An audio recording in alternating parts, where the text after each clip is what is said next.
Hello scholarly gamers and welcome to another episode of Streaming Fundamentals. In this episode we are going to be talking about PC hardware, which if you've ever read any of my articles or seen me on Twitter or YouTube, you probably already know that I have somewhat of a predisposition towards PC hardware. I've been building PCs for decades now, back when all you could get them was in beige and boring cases and we had to get our tools out, cut in windows using plexiglass, and the only type of lighting you could get at the time was cold cathode tubes, which aren't exactly the best or the safest in the world. But anyway, I digress. I wanted to talk about PC hardware because a lot of aspiring streamers, maybe they've came from the console world and they've got to that point where, okay, they want to start adding custom overlays, they want to start putting in a little bit more production value into their stream. And so they'll just grab an old laptop that's sitting around, or maybe even an old PC that used to belong to a family member, and they attempt to stream. And unfortunately they don't have a very good experience.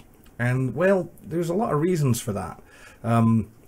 Hardware is relatively complicated, and I could appreciate that not everyone is a PC enthusiast.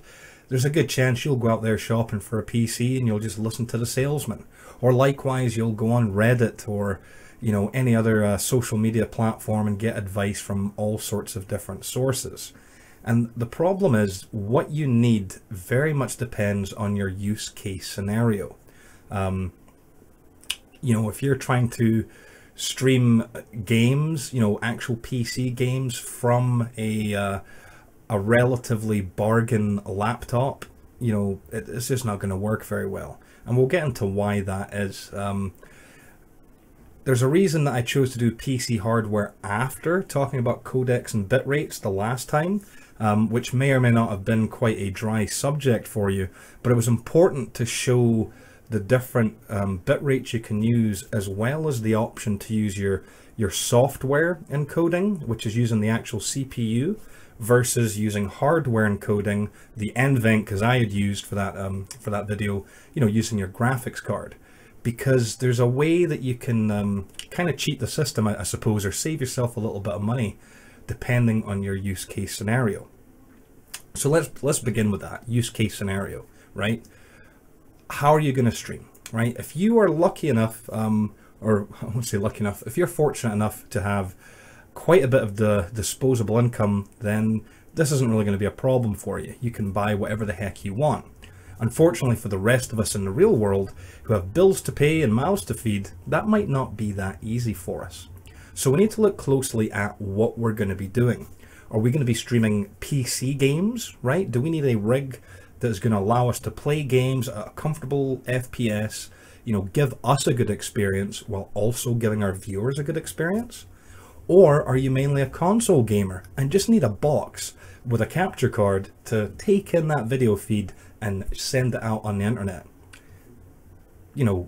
Which way you're going is really going to affect what you buy.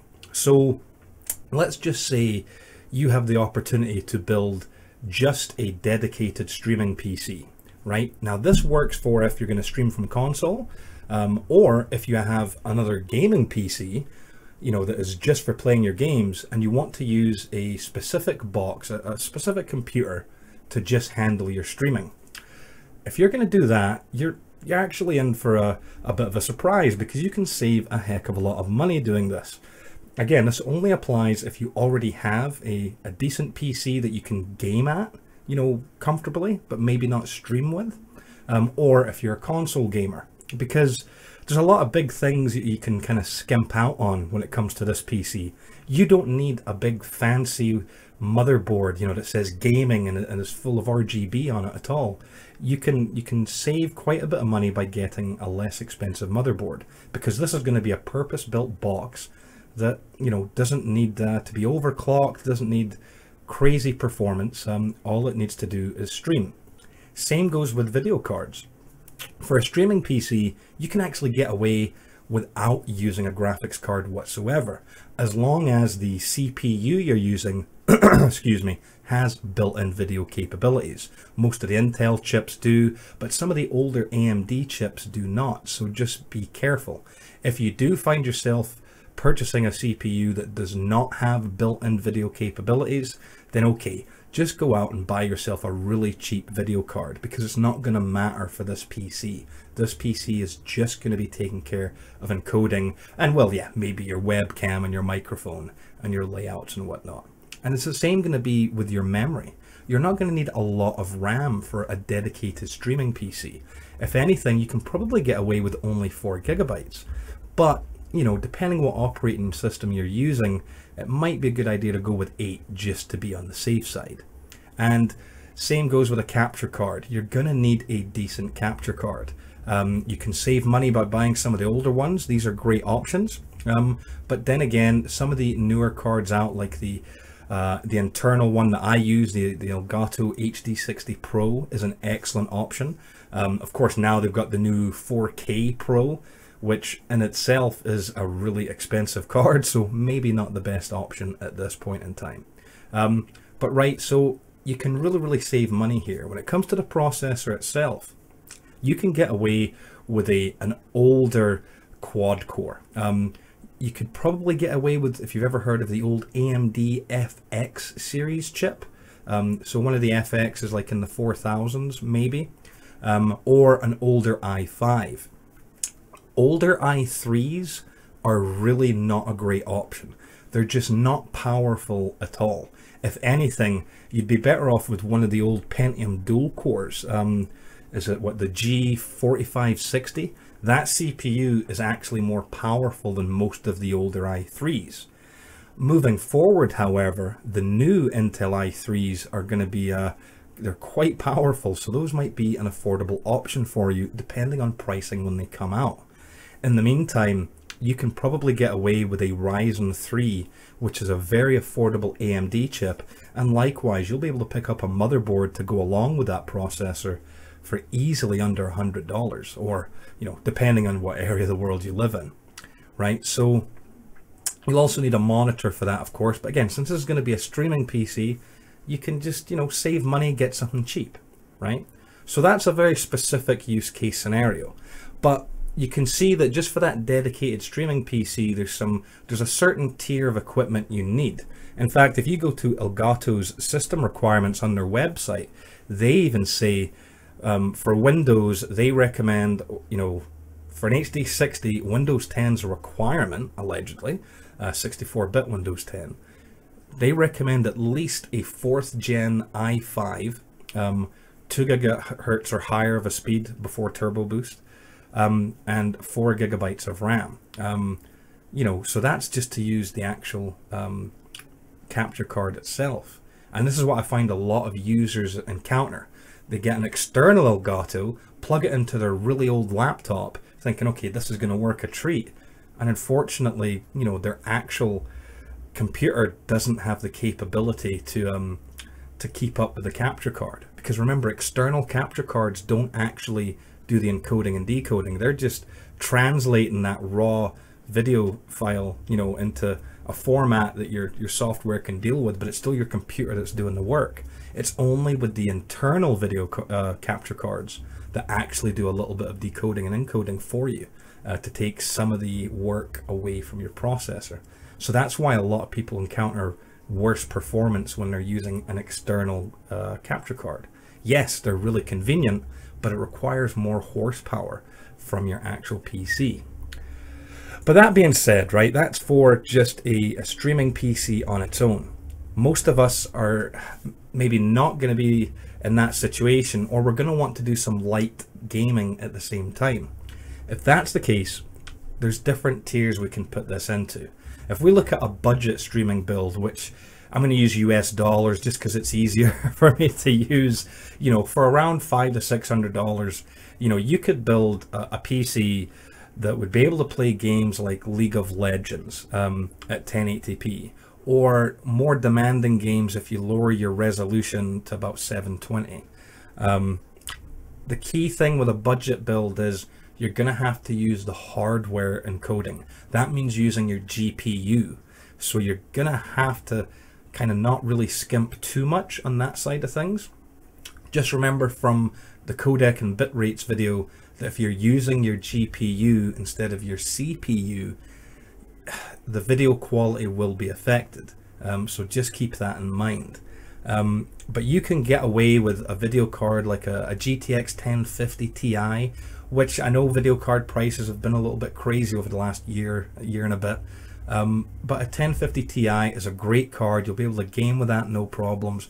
You know, most games will play it smoothly at 1080p. And if you're using the NVENC encoder, it'll be able to do that as well to, you know, encode your stream without batting an eyelid.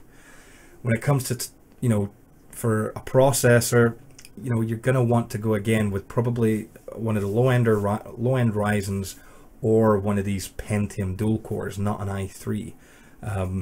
Motherboard doesn't matter too much, but if we're going with one of the Intel Pentium dual cores, it's going to be something along the B250 series. 8 gigabytes of RAM. You're going to want 8 gigabytes of RAM because you're playing the games physically on the PC. And just, you know, a hard drive to take care of what you need to. Power supply. If you look at ScurlyGamers.com, there's actually an article, or maybe it's not out yet. There will be an article about power supplies that will give you a little bit of a guideline what to look for in those. And then a case and an operating system, right? I mean, you could price up a okay computer that is going to give you decent quality to play simple games like that. And, you know, a PC like that would also take care of console streaming for you as well. If you want to be able to stream most modern games at high settings, so, you know, you're having a good experience and you're giving your viewers a good experience, you're going to have to step it up a little bit.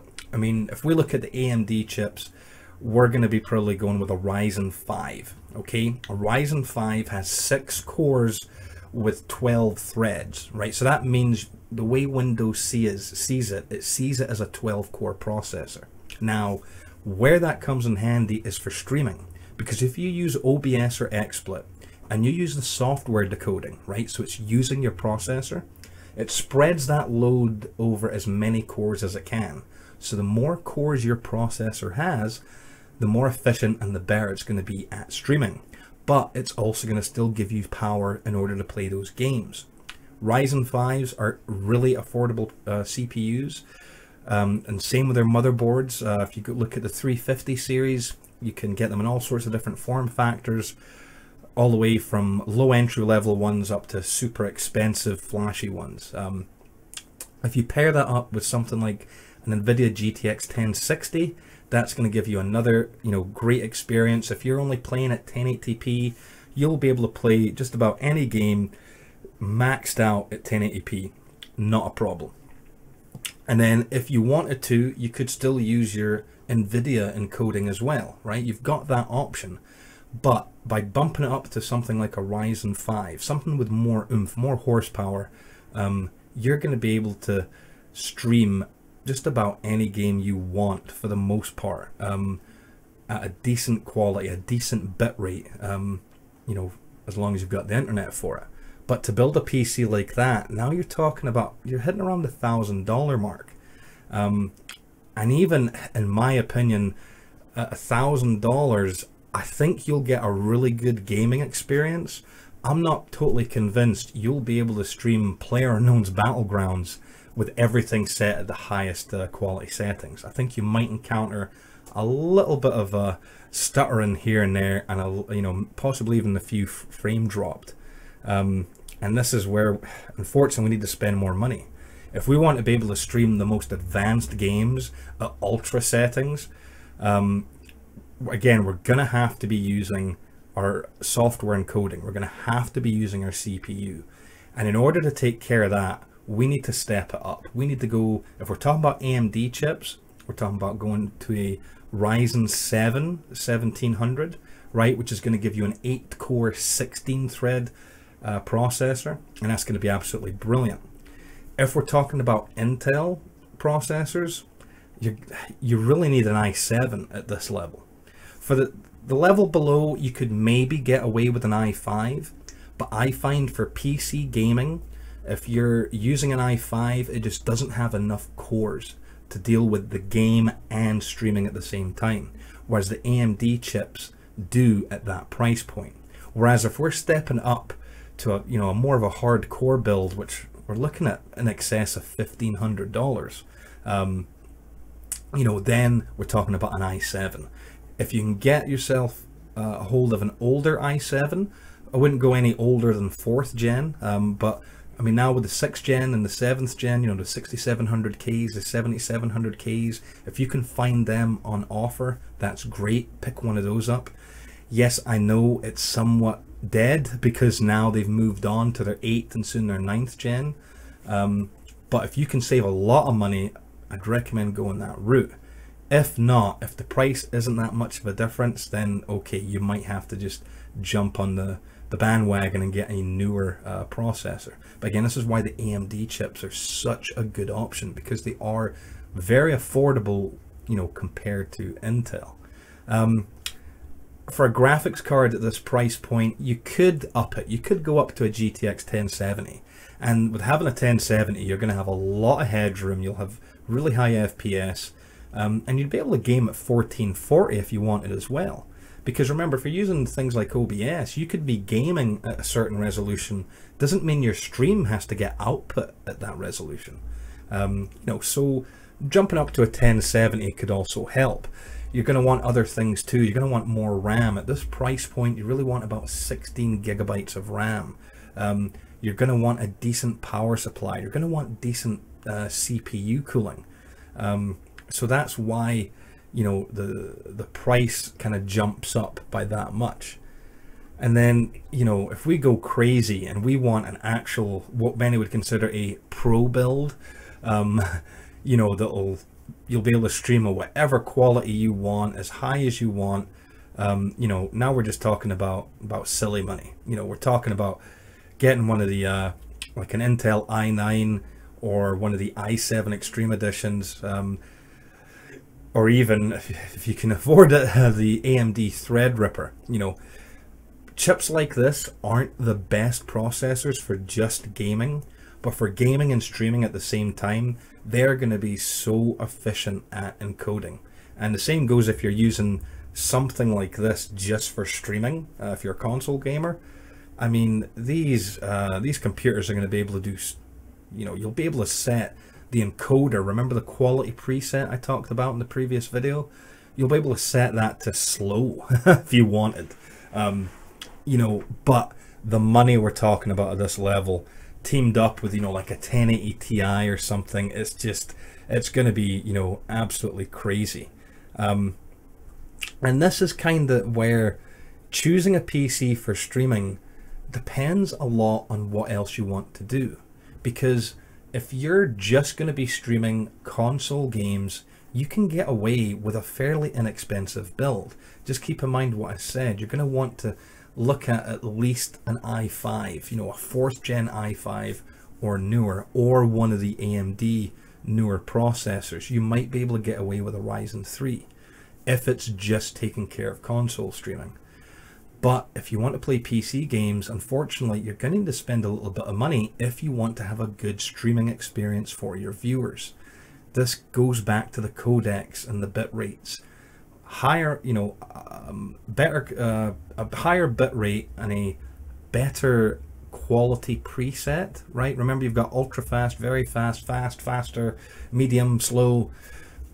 That all requires horsepower from your computer, and unfortunately, there's no shortcuts around that. So if you're sitting on an old i3 and you're wondering why your stream looks like potato, I'm sorry, but there's not much that can be done for you. It's all you can try to do is set your bit rate down. Try to maybe tweak around with your settings. Don't worry about having OBS or XSplit set up at 60 FPS. That's definitely not an option for you. Set it down to 30. You're going to have to be realistic. And likewise, if you want to try to build a computer yourself, just save up slowly over time and buy a piece at a time. Get yourself a case, get yourself a power supply, so on and so forth. I mean, this PC right here was built slowly over time. I upgraded it over the course of probably 2 years. I didn't have the money to go out and buy it all at once. You know, you just have to deal with what you've got and hope for the best. If you're using a laptop, it's even more tricky, because laptops, you know, they're not purpose built. They're not made for streaming. You know, they build up a lot of heat. A lot of times laptops come with laptop specific processors, so they don't perform as well as their desktop counterparts. So just be careful. You of course can use a laptop for streaming. Many do, but many people who do this use one of the more higher power, more expensive laptops. So really just, you know, be careful with what you do with your hardware. And if you find yourself having issues and, you know, your stream quality isn't up to scratch, or if you're using XSplit or OBS and your CPU utilization is super high, the chances are it's because your processor just isn't up to scratch. You know, you may have to lower your settings lower than you'd like, and then you have to ask yourself that question: should I just actually hold off on streaming till I can give them a better quality? If you're a console gamer, I'll be honest with you, if your computer is of a really low spec, you're probably better off just streaming from your console. Yes, I understand you'll lose your overlays, you might lose your webcam or your nice fancy mic, right? But the quality of the stream might be better. It's just something to think about. But yeah, PC hardware. If you don't know where to begin, look, drop by the Scholarly Gamers Discord. There's plenty of folk there that love talking about PC stuff. Yeah, guilty as charged. And you know, if we know what kind of budget you're working with, we can set you on the right direction. Remember, the computer you actually have might only need a couple upgrades. It might not be a case of trying to buy a system from scratch. So don't lose faith. You know, just reach out to folk, ask the right questions, and hopefully you'll, you know, be able to get that PC of yours running in tip-top shape and streaming like a pro. Well, anyway, that's it for this week's episode. I'm not sure when the next episode will air, because of course we've got the holidays coming up. Holidays, see, perfect time to get your Christmas list together and maybe get some new PC gear. But when we do come back, we're going to be talking about overlays, lighting, and audio. Because overlays are, you know, they're an important factor. Let's be honest. Many streamers just think that they have to have these things. But if you've noticed over the last year or two, there's been kind of a minimalist approach as well. Lighting, of course, is exceptionally important, and we're going to talk about that. You don't necessarily have to spend hundreds of dollars. I'll teach you a few cheap tricks that you can use. And also audio. Not everyone can afford, you know, a nice studio grade microphone. So, you know, let's look at what our options are. Well, anyway, that's enough streaming fundamentals for this week.